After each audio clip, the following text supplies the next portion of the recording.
Well, that was quick.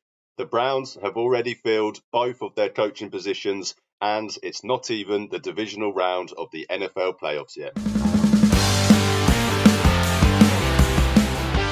Hey guys, hope everybody is having a great week. For me, I've personally been thoroughly punched in the face by flu season these past few days. So I am feeling a little bit under the weather. You could probably tell with the croakiness in my voice. But the Browns have hired a new offensive coordinator, and no headache or runny nose can stop me from talking Browns football. The Browns season ended less than 2 weeks ago, and they've already filled both of their coaching vacancies that they had after firing offensive coordinator Ken Dorsey and offensive line coach Andy Dickerson just the day after their final game of the season. They decided to promote in-house for the offensive coordinator role and have made last year's tight end coach Tommy Rees the team's new offensive coordinator. Not only is this a in-house hire, but also one with a personal and somewhat emotional attachment to it as well. As a teenager, Rees actually worked as the ball boy for the Browns, as his father Bill was actually the team's director of player personnel at the time. Before joining the Browns last offseason, Rees was the quarterback coach and offensive coordinator at Notre Dame between 2020 and 2022, before one season as quarterback coach and offensive coordinator at Alabama in 2023. In his first year as offensive coordinator at Notre Dame, he led his offense to 33.4 points per game, which helped the team to a 10-2 record and a college football playoff appearance. His offense then put up 35.2 points per game in 2021 and 31.8 points per game in 2022, helping the Fighting Irish to a 11-2 and 9-4 record respectively. During his only season at Alabama, he led the Crimson Tide's offense to 34 points per game and was responsible for the best season in Jalen Milroe's college career. So brace yourself for the Milroe to the Browns posts over the next 4 months. He played a big role in getting Alabama back into the SEC championship game and the college football playoffs, beating Georgia in the SEC final in 2023 to take their place in the college football playoffs before losing in overtime to a Michigan team that, went on to win the national championship and had, the third most players drafted in 1 year since the draft became 7 rounds in 1994. So you can't exactly be too mad about that one. It was reported by Adam Schefter back in December, this past December, that Tommy Rees was the favourite to land the North Carolina head coach job. And, if talks had broken down with Bill Belichick, then he was the favourite to get that job. This isn't just some random college coach or, some random tight end coach. I'm looking at you, Freddie Kitchens. No, but he's got real pedigree within the college world, and he has been touted as an up and coming offensive mind for a few years now. Nick Saban called him one of the best coaches in college football during his 1 year at Alabama. Pretty high praise from a head coach who has won the most national championships in the history of the sport. He played quarterback at Notre Dame as well. So he knows the position. He knows how to coach the position. He's also led some of the most efficient offenses in college football over the past 5 years and, has been very successful within his roles. So do I think this was a good hire? And what does it mean going forward? I suppose that is the question. Well, according to Aaron Goldhammer, wins aren't actually a team stat or even a quarterback stat, but actually a tight end coach stat. And the Browns went 3-14 last season, so that must mean he's a terrible coach. Honestly, how do these people get paid to talk about sport? I'm not jealous at all. But all seriousness, yes, I do think this was a good hire. Rees was one of the 2 guys that I personally wanted during this process. Him and Kubiak, they were the 2 guys that I kind of, signaled, put a circle round and wanted either of those guys. And it does signal that they are going back to what they know on offense in regards to Kevin's scheme and philosophy. something that I have encouraged for most of the season now. It was evident pretty early on that, the new and updated offense that the Browns wanted to run to suit Watson didn't work. Um, I mean, the article that recently just came out on The Athletic only just furthers that.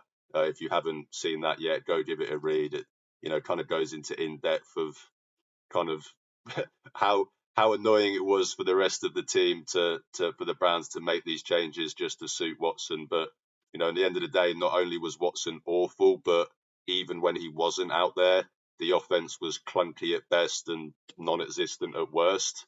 I understand why they made the change. They had to try and adapt to the guy that they paid $230 million to and 3 first-round picks. Um, I'm not going to blast them for it because I thought it was necessary at the time to at least try. And I did think that Ken Dorsey was one of the better options out there at the time in regards to implementing a more modern downfield passing attack. But as I said, for whatever reason, and there's plenty, it just didn't work. And moving on from Dorsey, as well as the scheme that they were trying to do and try and build was something the Browns had to do this offseason. As I've said on this channel multiple times, Watson will never play for the Cleveland Browns again. So there is absolutely no point in hanging on to an offensive scheme and philosophy that you only implemented for Watson in the first place. Just makes no sense at all. So I think a move back to a more West Coast play action style offense that Kevin runs so well was a necessity, in my opinion. I know there's a lot of debate amongst Browns fans, about Kevin and his offensive scheme. Some fans, don't think his offense is very good, and some people just don't like Kevin as the head coach altogether. Personally, I think Kevin is a great play caller, and his offense has proven to work in the NFL. There's a reason he is so respected as an offensive mind within the NFL. You can argue that all you want, but you can point to countless examples of, important people within the NFL giving Kevin Stefanski high praise.